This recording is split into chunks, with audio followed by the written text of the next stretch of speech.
Hello friends, welcome to our channel. Today we're going to take a look at another horrible case with you, the case of Danielle Jennings. Danielle Jennings was born on September 16, 1978, in Columbia, South Carolina, USA. She spent her childhood in Stockton, Georgia, with her mother and stepfather. Despite her cheerful and outgoing personality, Danielle faced a challenging situation when she became pregnant at the age of 16. However, she was determined to be a good mother and had no doubts about having her child.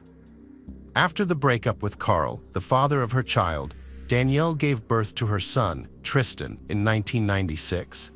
At just 17 years old, she became a single mother. Despite the challenges, Danielle was determined to provide the best life for herself and her son. She eventually met Luis, a man who would become a father figure to Tristan. Danielle and Luis had known each other since they were teenagers and had been friends in the past. When they started dating, Danielle was happy to have found someone who could support her and her son. Luis took care of Danielle and Tristan, and she felt like her life was finally falling into place. They moved in together, and Danielle found a job at a landscaping company. She was proud of herself for taking this step and was glad to have found a sense of stability and security. In December 1998, Luis proposed to Danielle, and she happily accepted. At the time, Danielle's life was on the upswing. She had a wonderful son, was engaged to the man she loved, and had promising career prospects. However, her life was about to take a devastating turn. On March 15, 1999, Luis came home from work to find Danielle lifeless on their bed. Their son, Tristan, was at daycare that day. Luis immediately knew something was wrong based on the color of Danielle's skin. He called 911, and police arrived at their apartment in Norcross, Georgia. The initial information was that a woman had died and her fiancé had made the 911 call. This raised suspicions among investigators, as it is not uncommon for the partner to be involved in the death of their loved one. Luis reported the crime to the police at the apartment entrance, stating that the victim was 20-year-old Danielle Jennings. According to Luis, he found Danielle's body when he returned from work. She was lying face down on the bed, and when he turned her over, he discovered that she was dead. Luis immediately called 911. The police took Luis to the station for questioning, and investigators examined the crime scene. Danielle was lying on her back on the bed, fully dressed, with a ligature around her neck. The ligature was a stocking tied very tightly, indicating that the perpetrator left her no chance of survival.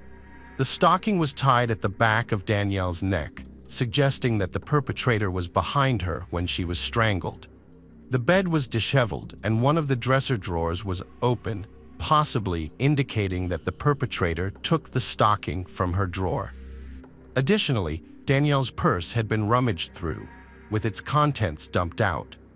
The police considered the possibility that the crime was a robbery that escalated into murder, but noted that valuable items such as cameras and jewelry remained untouched. The investigators considered the possibility that the perpetrator's goal was to steal from the apartment, but after encountering Danielle, decided to kill her to eliminate her as a witness. They also explored the possibility that the crime scene was staged, as the front door showed no signs of forced entry. After searching the surrounding area, they found no evidence. The sliding glass door leading to the backyard was locked and showed no signs of forced entry. Based on their findings, the investigators concluded that Danielle must have let the perpetrator involuntarily, or that the perpetrator had a key to the apartment. This led them to focus on Luis, Danielle's fiancé, as the main suspect during their questioning.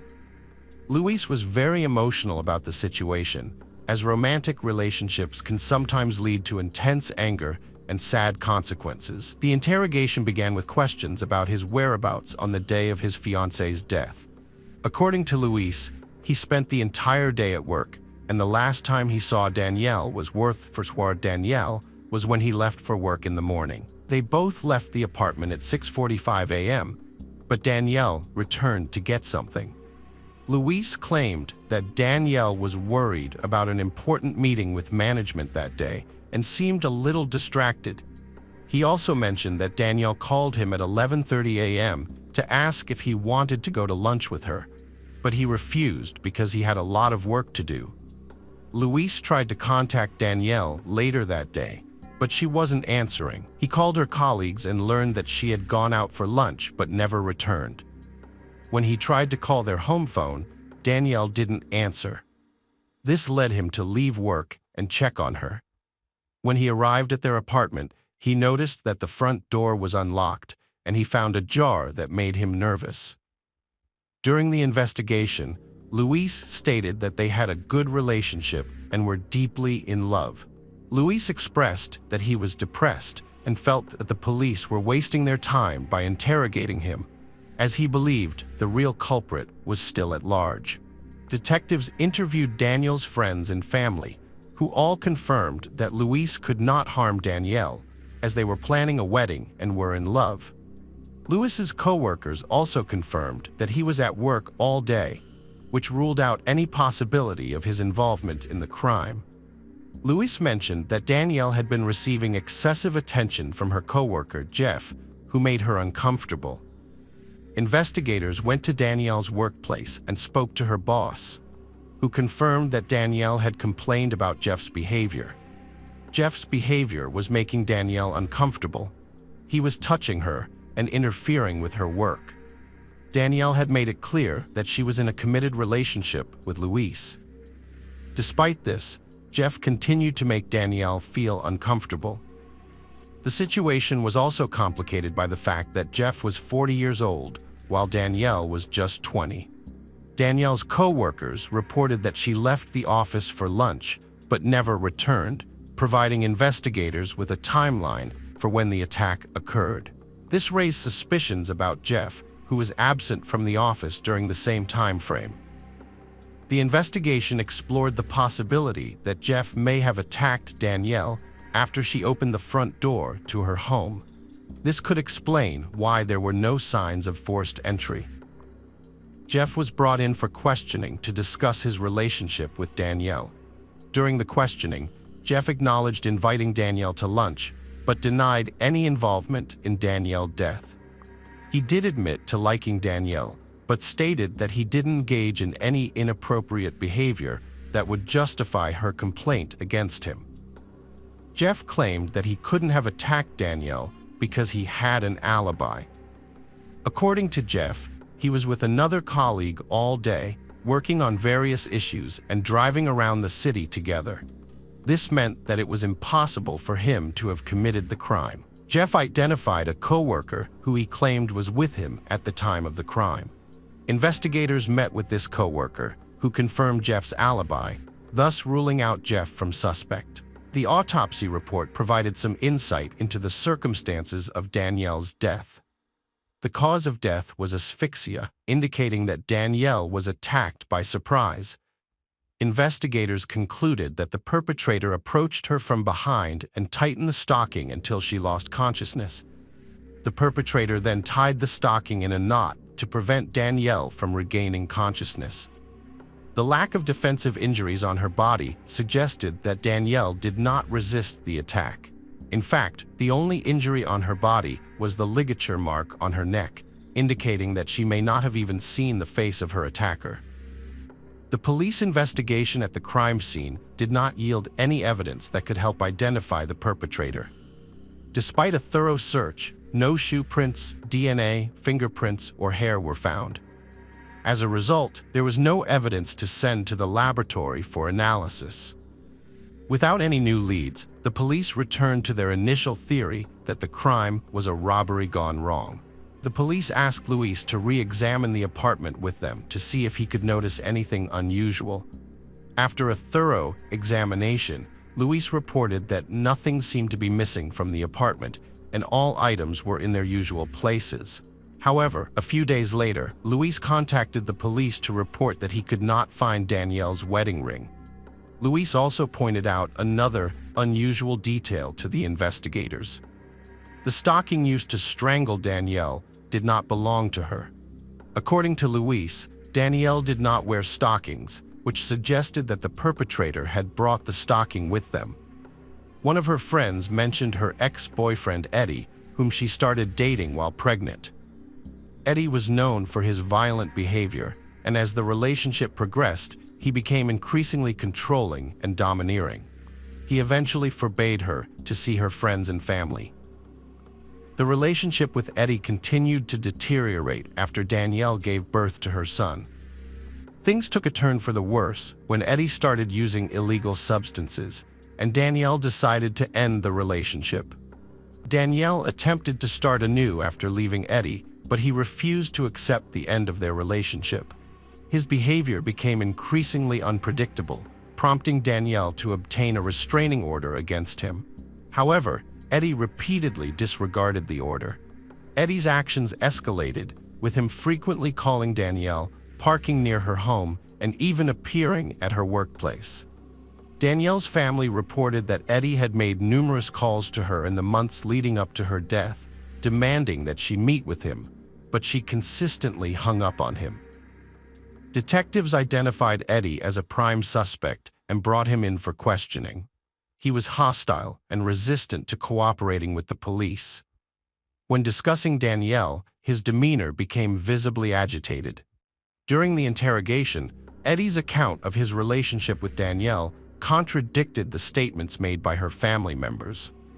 He claimed to have never been violent towards her and denied any involvement in her death, stating that he had not spoken to her in over a year. The investigators suspected that Eddie was lying to them.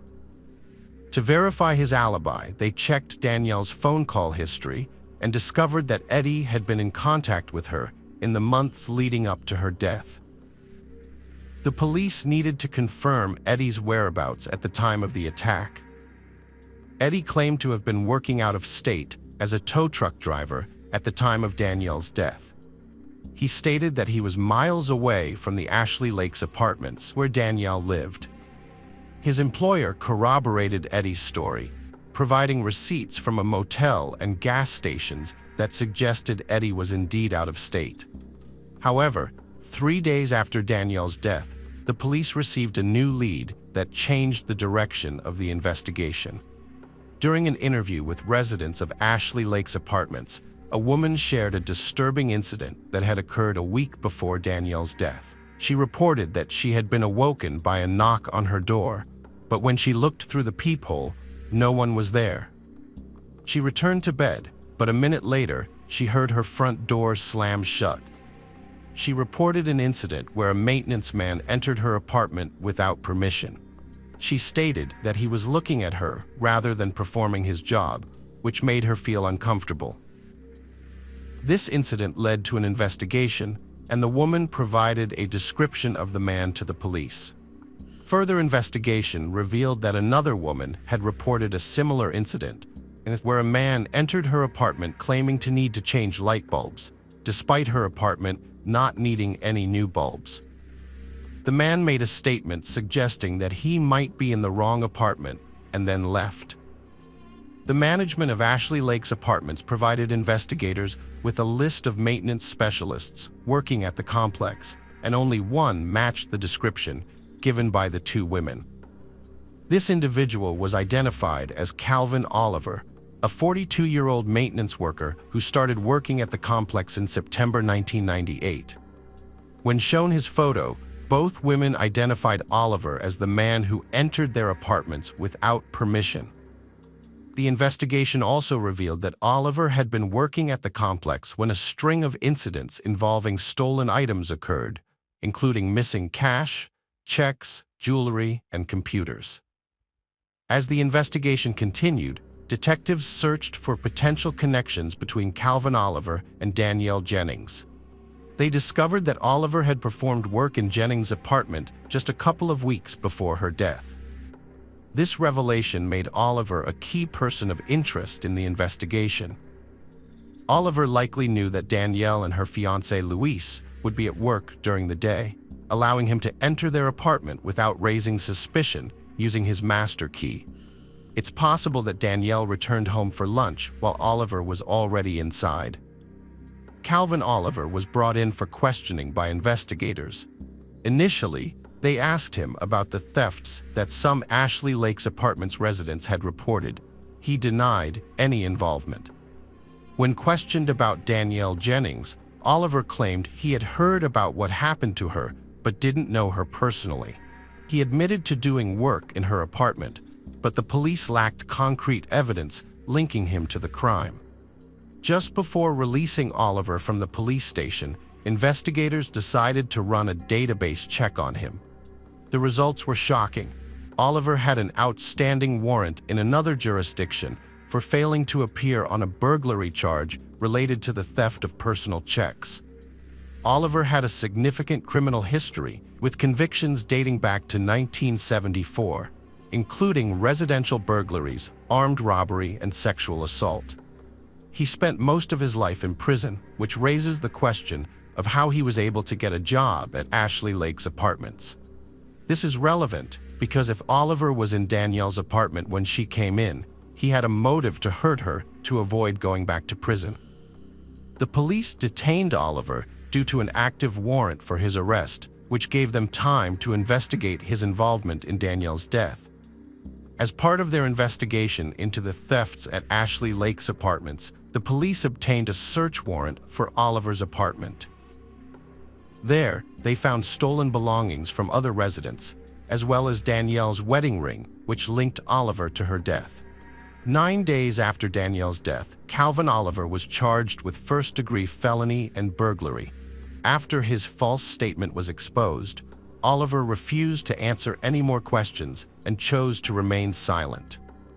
During the trial, the prosecution presented a different scenario. Oliver killed Danielle after she caught him stealing at her apartment on March 14th, as she unexpectedly returned home from work. The trial lasted 5 days, and the jury delivered a guilty verdict on October 13, 2000. The court sentenced Oliver to life in prison for the murder of Danielle Jennings and an additional 20 years for stealing her wedding ring. As a result, Danielle's mother and stepfather, Sherry and Philip Jennings, gained custody of her son, Tristan. Ashley Lakes Apartments was aware of Oliver's troubled past, but failed to conduct a background check on him. This lack of oversight allowed Oliver, who had spent most of his life in prison, to reside in the same apartment complex as Danielle. Danielle's family sued Ashley Lakes Apartments after a series of thefts, and the murder went unreported by management. They claimed negligent hiring, inadequate security, and death. The jury returned a verdict of over $13 million, plus $2.5 million in punitive damages initially, later reduced to $250,000.